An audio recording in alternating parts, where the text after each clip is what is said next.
शर्म लिहाज चली गई। आपके बेटे और बेटियों की आंखों से आपके प्रति जो शर्म और लिहाज थी वो बोल दो जरा चली गई। यही कहते कहते कि कुछ नहीं जाता, चली गई वो। नहीं तो एक समय था कि पता लगा पिताजी अगर बैठे हैं और टीवी चल रहा है, बच्चों की हिम्मत नहीं थी वहां पर आकर के बैठ जाएं। आज किसी भी प्रकार का कोई अश्लील गंदा सीन कुछ भी चल रहा हो टीवी पर, पिता भी वहीं बैठा है, माँ भी वहीं बैठी है, जवान बेटा भी वहीं बैठा है, बेटी भी वहीं बैठी है, और सब उन अश्लील चीजों को देख रहे हैं। और लोग बड़े फिरकी लेकर के कहते हैं इट्स अ नॉर्मल थिंग, ये तो एक सामान्य चीजें हैं। इसलिए उन सामान्य चीजों में गंदगी चलते चलते चलते चलते इतनी चल गई कि आपके ही गुड़गांव के अंदर जून की गर्मी में कुछ लड़कियां कॉलेज से मुंह पर दुपट्टा बांध करके निकली होंगी, छुट्टियां पड़ी जब, तो जब निकली और कुछ मनचले उनके पीछे चले तो एक लड़के ने लड़की का दुपट्टा पकड़ के खींच लिया। और जब लड़की का दुपट्टा पकड़ करके खींचा और लड़की ने पीछे मुड़ करके देखा तो आप लोगों को हैरानी होगी, दुपट्टा खींचने वाला लड़की का सगा भाई था, जो ये जान नहीं सका कि ये मेरी बहन है क्योंकि मुंह लपेटा हुआ था। जब लड़की का दुपट्टा पीछे खींचा और वो चिल्लाई और चिल्ला करके देखा तो उसके मुंह से निकला कि भाई तू, मतलब मैं रक्षाबंधन को तेरे हाथ पर राखी इसलिए बांधती थी कि मेरा भाई मेरी रक्षा करेगा। अगर कभी मेरी इज्जत पर कोई आंच आएगी तो मेरा भाई रक्षक बनकर के मेरे लिए खड़ा हो जाएगा।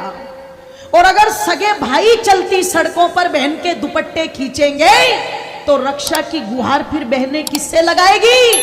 वो नीची गर्दन कह करके लड़का कहता है मुझे पता नहीं लगा बहन तू थी। तुरंत कान पर खींच करके तमाचा मार करके बोली चाहे मैं थी या कोई और थी, पर चलती सड़क पर नालायक कहीं के दुपट्टा खींच रहा है, किसी बहन का तो दुपट्टा खींच रहा है। अगर तूने सोचा कोई और थी तू खींचता तो कोई मेरा भी तो खींच सकता था।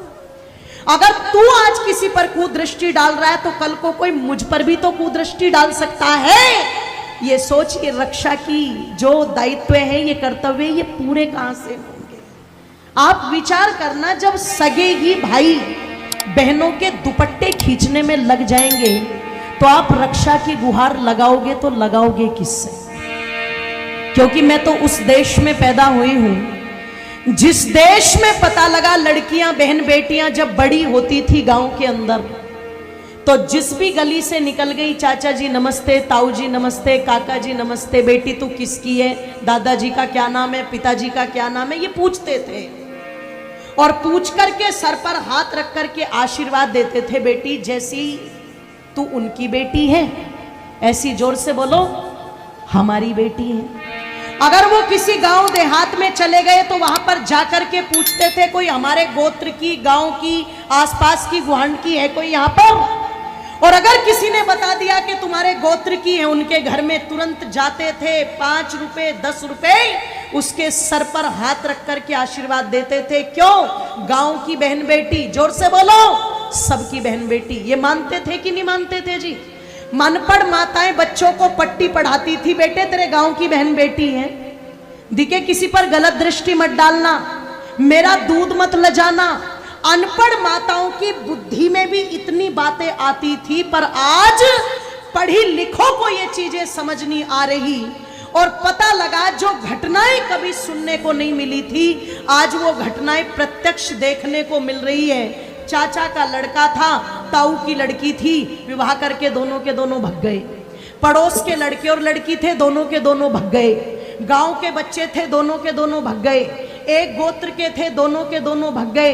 ये जो घटनाएं सुनने को मिल रही है, जरा विचार करना, चिंतन करना। जो लोग कहते हैं ना जी कुछ नहीं जाता कुछ नहीं जाता, ये जाने जाने में ही चला गया सब कुछ, ये जाने जाने में ही सब कुछ चला गया। और आप सोचो रुका हुआ है, अब भी धीरे धीरे धीरे धीरे जा रहा है। कितना जा रहा है? आज लड़की कहती है मैं लड़की से ही विवाह करूंगी और लड़का कहता है मैं लड़के से विवाह करूंगा। बोलो हो रहा है कि नहीं हो रहा है? हो रहा है ना। आज पता लगा लड़का कहता है मैं लड़की बनूंगा और लड़की कहती है मैं लड़का बनूंगा।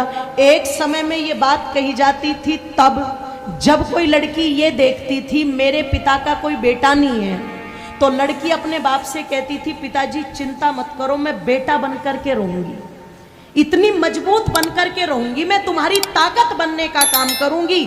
आज वो माँ बाप की मजबूती बनाने के लिए लड़का बनने को तैयार नहीं है। आज वो जो दूसरी वासनाएं मस्तिष्क के अंदर तैरती है, पता लगा अपनी हवस को पूरा करने के लिए ये जो विकृति आ गई है इस देश के अंदर और धीरे धीरे अपने पांव पसार रही है, लोगों इन सारी चीजों को आज कोर्ट भी मान्यता दे रहा है, आज कानून भी इनको मान्यता दे रहा है।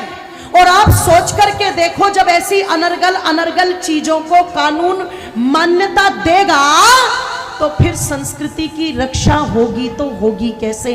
फिर ये संस्कार बचेंगे तो बचेंगे कैसे?